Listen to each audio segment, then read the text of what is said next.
बॉलीवुड के सुपरस्टार शाहरुख खान ने अनुपम खेर के शो में अपने बचपन की मुश्किलात और कामयाबी के सफर पर खुलकर बात की।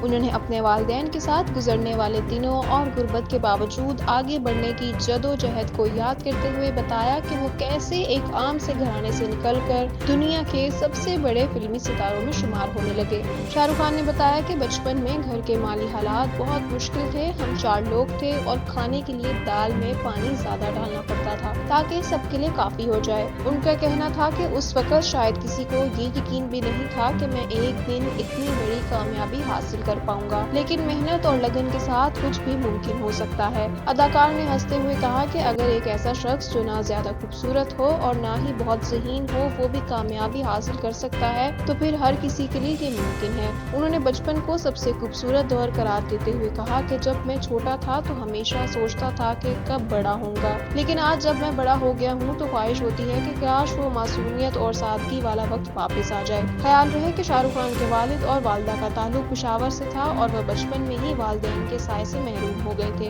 उनके लिए सफर आसान नहीं था, लेकिन उन्होंने अपनी मेहनत और काबिलियत से फिल्मी दुनिया में अपनी जगह बनाई और आज वो न सिर्फ भारत बल्कि दुनिया भर में मकबूल तरीन अदाकारों में शुमार किए जाते हैं। उनकी कहानी उन लोगों के लिए एक मिसाल है जो ख्वाब देखते हैं और उन्हें पूरा करने की हिम्मत रखते हैं।